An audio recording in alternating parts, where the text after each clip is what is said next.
حمزہ ناصر وہ آئے اور تقریر پیش کریں۔ السلام علیکم ورحمۃ اللہ وبرکاتہ۔ الحمد للہ الواحد الاحد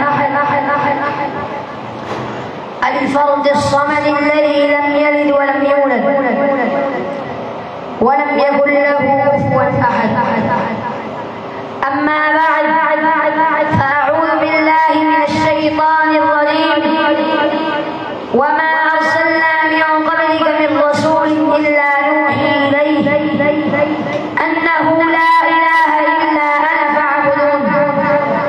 وقال النبي صلى الله عليه وسلم من مات لا يشرك بالله شيئا دخل الجنة ومن مات يشرك بالله شيئا دخل النار۔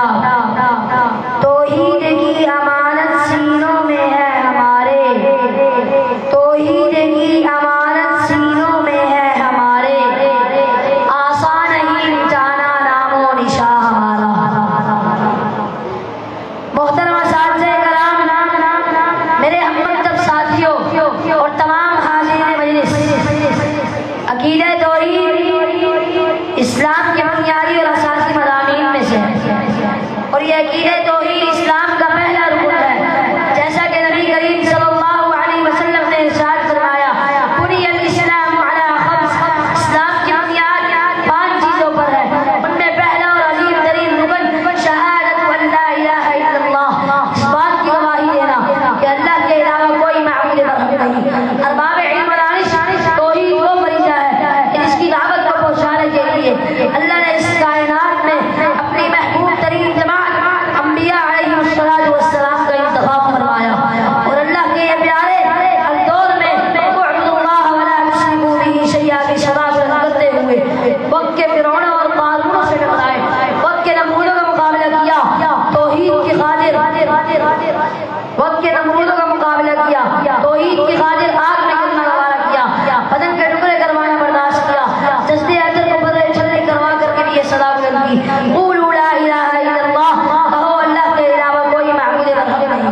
یقین نہیں آتا تو قرآن میں ابراہیم علیہ السلام کا آگ میں گرنا دیکھیے، زکریا علیہ السلام کے جسد اثر میں ٹکڑے ہوتے ہوئے دیکھیے، سیرت میں رسول اکرم صلی اللہ علیہ وسلم کا جسد اثر طائف کی وادی میں بدلے چھلنی ہوتا ہوا دیکھیے، کبھی آپ کو ہجرت کی راہ میں دیکھیے، پیغمبر امن صلی اللہ علیہ وسلم کے دندان مبارک احد کے میدان میں شہید ہوتے ہوئے دیکھیے۔ شاعر کچھ یوں کہتا ہے کہ توحید نبیوں نے سکھلائی آ کر، کہ توحید نبیوں نے سکھلائی آ کر، جسم اپنا پتھروں سے چھلنی کرا کر۔ تو سامعین، اس بات کا پتہ چلا کہ اللہ رب العزت کو اپنی توحید، اپنی محبوب ترین جماعت انبیاء کی جماعت سے بھی زیادہ محبوب ہے، اسی لیے تو اللہ تبارک و تعالی نے اعلان فرما دیا وَلَوْ أَشْرَكُوا لَحَبِطَ عَنْهُم مَّا كَانُوا يَعْمَلُونَ، اور اگر وہ شرک کر لیتے تو ان کے سارے اعمال برباد ہو جاتے۔ میرے ہمدم، اگر توحید کی برکات کا تذکرہ کیا جائے تو اس قلیل وقت میں ان کا احاطہ نہیں کر سکتا، لیکن میں اپنے موضوع کو آگے بڑھانے کی کوشش کرتا ہوں کہ رسول اللہ صلی اللہ علیہ وسلم نے کوئی سما پر چل کر سب سے پہلی صدا یہ قولوا لا الہ الا اللہ تفلحوا تملکوا العرب والعجم، اس بات کی گواہی دو کہ اللہ کے سوا کوئی بات کے لائق نہیں، عرب و عجم کے مالک بن جاؤ گے۔ یہی وجہ تھی کہ اونٹوں کے چرواہے جب ان کے سپر پاور بادشاہوں کے دربار میں سفیران اسلام میں حضر لے جاتے، ان کو یہ دعوت دیتے اسلم تسلم، زندہ رہنا چاہتا ہے تو توحید کے علم کے سائے کے نیچے آ جا۔ وہ اپنی بادشاہت کے نشے مگر جواب میں یہ کہتے تو ہمارے دربار میں کھڑے ہو کر ہمیں زیر دست لے کے آ رہا ہے، کیا تجھے ڈر نہیں لگتا؟ توحید کے علم بردار ایک ہی نعرہ بلند کرتے، جب سے کلمہ توحید پڑا ہے عرش والے کے علاوہ کسی پر ذہن میں موجود نہیں تھا۔ یہ ایک سجدہ جسے تو گرا سمجھتا ہے، یہ ایک سجدہ جسے تو گرا سمجھتا ہے، ہزار سجدے دیتا ہے آدمی کو نکال۔ عزیزان ملت، اگر دنیا و آخرت میں کامیابی پانا چاہتے ہو تو توحید کو مضبوطی سے تھامنا ہوگا۔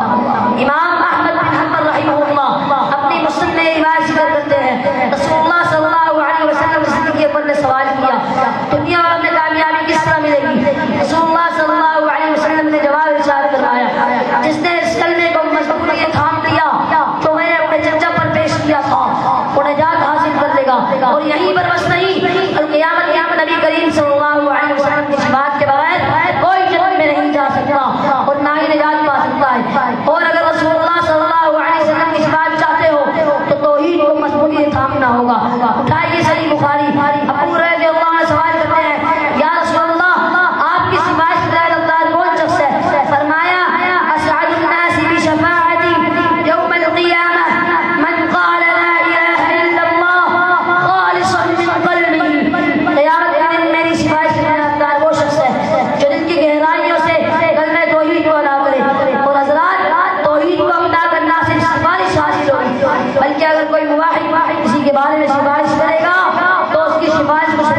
اس نتیجے پر پہنچا ہوں کہ توحید ایک عظیم ترین رکن ہے. اگر ہم دنیا میں کامیابی پانا چاہتے ہیں تو توحید کو مضبوطی سے تھامنا ہوگا.